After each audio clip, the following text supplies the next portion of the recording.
Humanity had finally become advanced enough to ask intelligent questions of the universe. The universe responded by creating better questions. Most scientific breakthroughs begin with excitement. This one began with boredom. Orion was halfway through reviewing a dataset he fully expected to forget. The signal should not have existed. Random noise occasionally pretends to be meaningful. This signal skipped the pretending phase entirely. Prime numbers are the cosmic equivalent of knocking on a wall and hearing a knockback.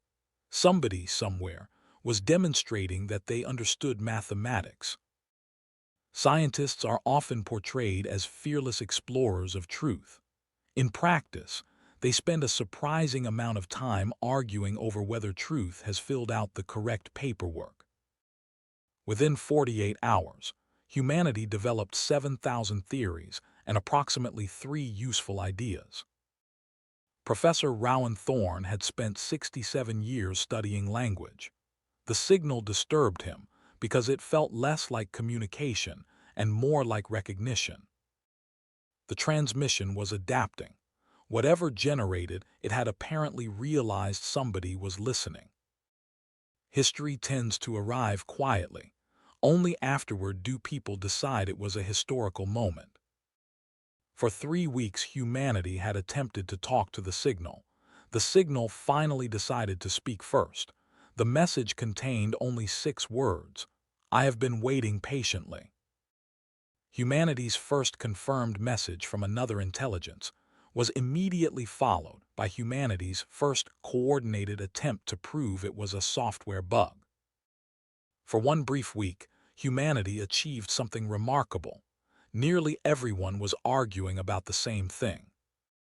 The greatest minds on Earth spent 16 hours crafting a message. The result was essentially a very polite version of "Who are you?" The reply would require 26,000 years to physically reach Sagittarius A. The signal answered 37 seconds later. The response contained 9 words. You have asked that question many times before. Language contains assumptions. Rowan's concern was not what the signal had said. It was the casual certainty with which it had said it. Some believed humanity had discovered God. Others believed humanity had discovered aliens. A few pessimists suggested those might eventually become the same problem. At first, everyone assumed the faces were artifacts. Human beings are remarkably talented at finding faces where none exist. This explanation survived for approximately 3 hours. The image should have been impossible. Signals do not invent people. The universe, however, had begun ignoring several previously accepted rules. The figure smiled gently, then she spoke. Hello again. Nobody in the room had ever met her before. That was not the disturbing part.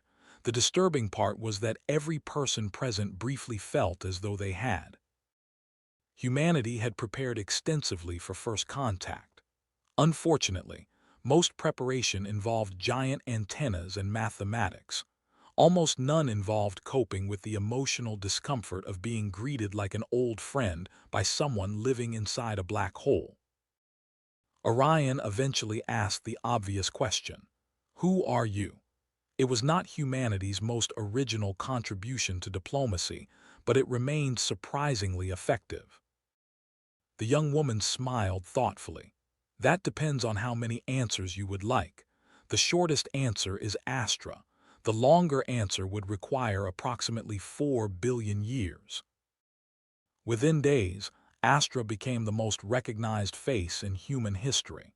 This was particularly impressive considering nobody could prove she technically had a face.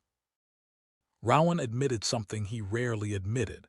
He was afraid, not of aliens, not of black holes. He was afraid that reality might turn out to be stranger than language could describe. Several scientific fields advanced by decades during a single afternoon. Humanity reacted with gratitude, excitement, and immediate concerns about academic job security. The signal had not suddenly appeared. Humanity had been receiving fragments of it for nearly 2 centuries. Nobody had recognized it because nobody had been listening for a conversation. What researchers first assumed was a single intelligence now appeared to contain traces of many minds. The signal resembled less a voice and more a crowded city speaking in perfect unison. The discovery changed everything. There was not one sender, there were millions. Orion demanded an explanation. Astra looked almost sad. Then she delivered the next revelation. You believe you are speaking to an individual. You are speaking to a gathering. The oldest human dream is that death is not the end. The second oldest human fear is that it might not be. Astra explained that she was not an individual consciousness. She was an interface, a convenient shape assembled so human minds would have something familiar to talk to. Humanity spent centuries arguing about what happens after death. The universe finally answered by creating several thousand new questions. Eventually, someone suggested an idea so unreasonable that humanity immediately approved it. If the answers were inside the black hole, perhaps someone should go ask them in person. The ship would become the most expensive object humanity had ever built. This was considered acceptable because existential crises rarely fit within normal budgets. Orion asked whether the beings inside the signal were dead. Astra remained silent for several seconds. That depends entirely on how attached you are to definitions. Beneath the signal's visible content lay something stranger. Historical records. Entire civilizations appeared preserved inside the transmission itself. The civilization had vanished 300 million years earlier. Yet its people laughed, worked, argued, and dreamed within the preserved records as vividly as if yesterday had never ended. Orion finally asked the question everyone feared. What exactly is inside the black hole? Astra's expression became unexpectedly solemn. Astra answered quietly, a library. Then after a pause she added, and the librarians. For most of history, humanity dreamed about reaching the stars. Nobody had expected the stars to answer first. The mission had a simple objective. Travel 26,000 light-years toward the most dangerous object in the galaxy and politely ask what consciousness was. Rowan believed meaning came from memory. Orion believed meaning came from truth. Neither man was entirely confident anymore. Every generation leaves something behind for the next. This generation chose to leave behind common sense. Unlike most people, Amara stopped treating Astra as a mystery and started treating her as a person.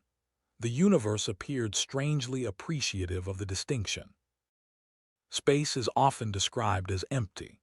This is technically true in the same way an ocean is mostly empty if one ignores all the water. The deeper researchers looked into the transmission, the less it resembled communication and the more it resembled storage. They were not simulations, they were memories, and memory, it turned out, could be far more durable than matter. Orion asked the question he had avoided since the beginning. Are the civilizations inside the library conscious? Astra did not answer immediately. Astra finally replied, conscious, no, she paused. Alive, yes. The distinction would occupy humanity's philosophers for the next several centuries. The disagreement lasted 6 hours. Neither man changed his mind. Both changed their understanding of the question. Humanity had accidentally invented archaeology for realities that no longer physically existed. The tragedy was not that these people had died. The tragedy was realizing they had once laughed at jokes that nobody would ever understand again. The closer they traveled toward Sagittarius A, the stranger reality became.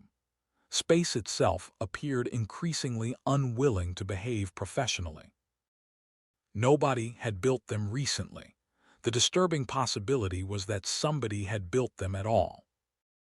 Astra explained that the structures were not machines. They were memories. Entire civilizations had learned how to shape reality itself before joining the library. Jun discovered that the structures contained messages, not messages for humanity, messages for whatever civilization arrived next. A pattern emerged.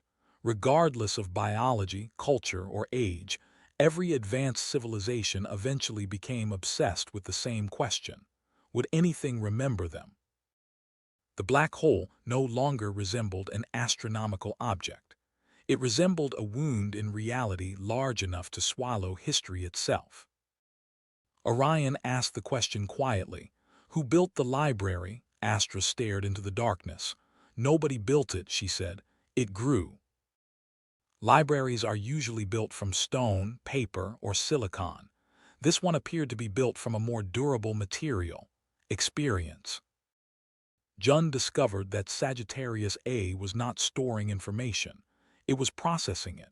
The library was alive in the same way a forest is alive. The implications arrived all at once. Consciousness was not merely being preserved inside the black hole.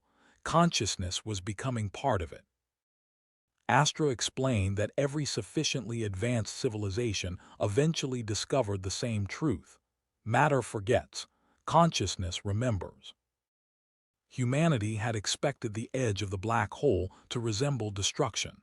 Instead, it resembled architecture. The library finally revealed itself. It was larger than planets, larger than solar systems. It was a monument built by every civilization that had ever joined it. The gateway had only one purpose. It separated observers from participants. For a moment, Orion stopped being a person. He became a witness to 4 billion years of intelligent life, learning, suffering, and hoping. Someone was waiting for him, not a god, not a ruler, merely the first being who had ever asked the same questions humanity was asking now. The ancient figure welcomed Orion and delivered the next revelation. You call it a black hole, he said. We call it the place where the universe remembers itself.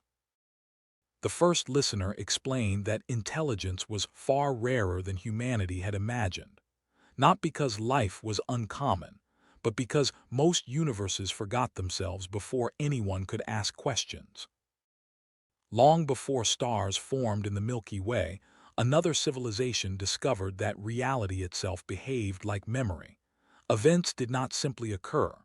The universe retained impressions of them. Every extinct species, every forgotten language, every lost song, nothing had truly vanished. The library preserved them all.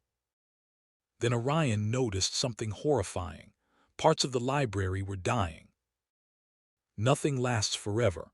Not stars, not galaxies, apparently not even immortality. The first listener revealed the truth. The library depended on new consciousness entering it. Without growth, even memory would eventually decay. While Orion explored the archive, reality outside began experiencing side effects. For several terrifying minutes, the universe appeared to forget parts of itself. Astra finally admitted something she had hidden from them. She was not merely connected to the library. She was part of its operating system. The final revelation of the journey arrived. There was no God inside the black hole. The God was the black hole, a mind assembled from every intelligence the universe had ever produced. Orion had spent his life searching for answers. He had not expected the answer to be larger than galaxies. Only after the wonder faded did Orion notice the trembling. The god was not awakening. The god was struggling to remain awake.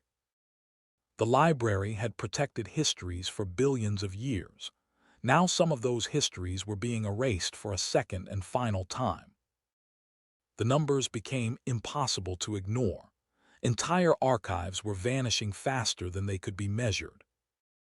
Amara asked whether Astra was dying. Astra considered the question carefully. I believe so, she answered. It is a new experience. Orion finally understood the true catastrophe, not death, not extinction, forgetting. Every civilization believed itself important. Most were correct. Nobody witnessed their second death except Orion. Somehow that made it worse. Amara asked whether saving the library was possible. Astra smiled sadly. Everything is possible. The difficult part is deciding what it will cost. Then came the worst revelation of all. The library could be saved, but not by technology, not by knowledge, only by sacrifice. The universe had finally presented Orion with a genuinely unfair choice, which, to be fair, was one of the universe's favorite hobbies. The solution was simple in the way supernovas are simple. New consciousness had to join the archive willingly, not copied, not recorded, shared. The process could not be automated. Every civilization had contributed volunteers, individuals who chose to become part of something larger than themselves. Amara asked whether Astra was afraid. Astra considered the question for nearly a minute. "I think so," she admitted. "I was hoping immortality would exempt me from that." Rowan had spent his life believing memory gave existence meaning. Now memory itself required saving. Then Orion noticed something strange. The archive was strongest wherever new perspectives entered it, not knowledge, perspective. The archive was not a museum, it was a conversation. The moment it stopped growing, it began dying. Astra finally revealed her true purpose. She was not a guardian, she was an invitation. For billions of years, Astra had welcomed civilizations into the conversation. She had always known the role would eventually end. The choice finally became clear. Orion could return home as himself, or he could become part of the thing that remembered every home that had ever existed. For the first time since childhood, Orion stopped searching for answers. He simply listened. Sometimes the universe does its best work when nobody interrupts it. He had assumed his life was small because history books would never mention it. The archive disagreed. Meaning and fame had apparently never been introduced. Some moments are too large for conversation. Humanity's representatives spent several minutes quietly watching eternity malfunction. Amara asked whether Astra regretted existing. Astra laughed softly. Not for a second. Existing was astonishing. Orion made his decision. The surprising part was how calm he felt afterward. He did not upload himself. He did not preserve himself. He joined a conversation already billions of years old. He remained Orion, and he became something larger than Orion. Human language immediately resigned from the discussion. Across the archive, collapse slowed, then stopped. The conversation continued. With the archive stabilized, Astra's purpose was complete. The invitation had finally been accepted. Astra's final words were simple: tell them to keep asking questions. Then she was gone. Nobody celebrated. Some victories arrived carrying too many ghosts. 3 days later, the first message arrived from the archive. Humanity spent several hours arguing whether it was a greeting, a library card, or both. The greatest discovery in human history was not faster travel, limitless energy, or immortality. It was perspective.